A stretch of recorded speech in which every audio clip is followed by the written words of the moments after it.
Seriøst, det går. Ved du hvad, jeg er træt af, at hver gang jeg leder efter noget konkret viden, til jeg skal tage med til min jobsamtale, ikke? Så ved jeg ikke, altså selv Google kan ikke engang hjælpe mig. Google, hele verden googler. Ikke også? Ja. Og jeg kan ikke finde noget på Google. Hvad fanden skal jeg gøre? Hvorfor tager du på Google, når du har alt det hjælp, du kan få herude, hvis du er erhverv? Det er for dem, der vejleder, hvis du har brug for hjælp. Nej, mener du det? Så de sidder her på Google for hjælp også? Så sidder du på Google og... Nej, mener du det? Ja. Så jeg kan bare gå ned til dem? Jeg tror faktisk, jeg er sikker på, at Christian sidder nede nu. Christian? Er han flink? Christian Vester, kom. Mener du det? Ved du hvem Christian Vester er? Nej! Hvem er Christian Vester? Manden er bedre end Google, mand. Manden er bedre end Google? Ja. Okay. Er han Google-certificeret? Skal vi nå at finde ud af nu? Ja, lad os gøre det.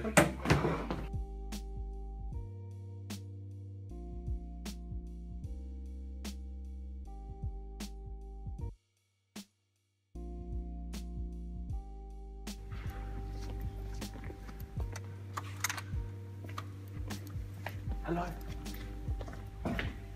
Er det der Christian Vester? Nej, der er Christian. Christian, det synes jeg godt. Jeg sidder med et type problem. Jeg skal til job til 2 timer. Hvad fanden skal jeg gøre? Undskyld mit sprog. Ja, du skal jo have forberedt dig. Men hvad skal jeg forberede? Jamen, hvad er det for en virksomhed, du skal snakke med? Jamen altså, det er sådan en kommunikationsvirksomhed, jeg skal ind til. Så har de sagt til mig, at jeg skal være forberedt. Og det der med forberedt, udover det sædvanlige CV på LinkedIn og sådan noget, så har jeg sgu ikke mere styr på det. Hvad skal jeg sige til en jobsamtale?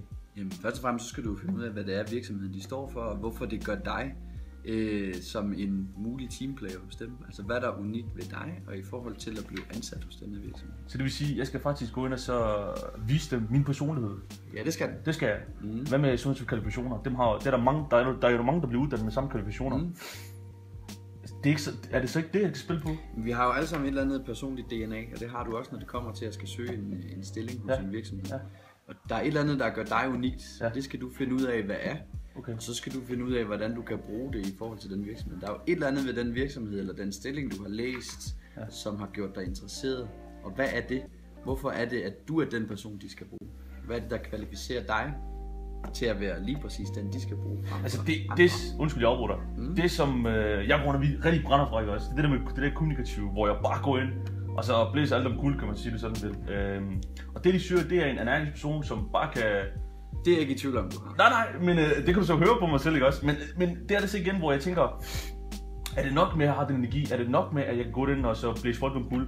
Altså, jeg kunne lige være en generet person, der går den. Men igen, så kommer det jo an på, hvad det er for en stilling, du skal have. Skal du ind og være en sælger, for eksempel, så tror jeg sådan, at en egenskab er rigtig, rigtig god. Okay. Skal du ind og sidde og være en, der agerer som en analytiker i et eller andet teamsammenhæng, så kan det godt være, at du skal være lidt mere overvejende og måske knap så frempusende, uden at, sådan at genere dig. Ja. Så det er noget med at kigge på, hvad det er for en stilling, altså hvad er det for en profil, de søger. Ja. Og så skal du finde frem til, om du så passer til den profil, for det vigtigste er jo, ligesom når man går til eksamen på universitetet, jo bedre en karakter du vil have, jo ofte hænger det sammen med din forberedelse. Ikke? Altså jo mere undersøgelse, jo mere research du kan lave inden for at finde ud af, er det her overhovedet et match med dig, jo større sandsynlighed er der også for, at du går ud med en topkarakter i sidste ende. En anbefaling kan jo være for eksempel at gøre brug af karrierevejlederne hos SDU. Ved du hvad, det var faktisk ham min kammerat, han står et eller andet sted dernede, som sagde til mig, at du var bedre end Google. Og ved du hvad, det er jeg sgu bekræftet. Tak skal du have, Christian. Det var en fornøjelse. Velbekomme og held og lykke. Tak.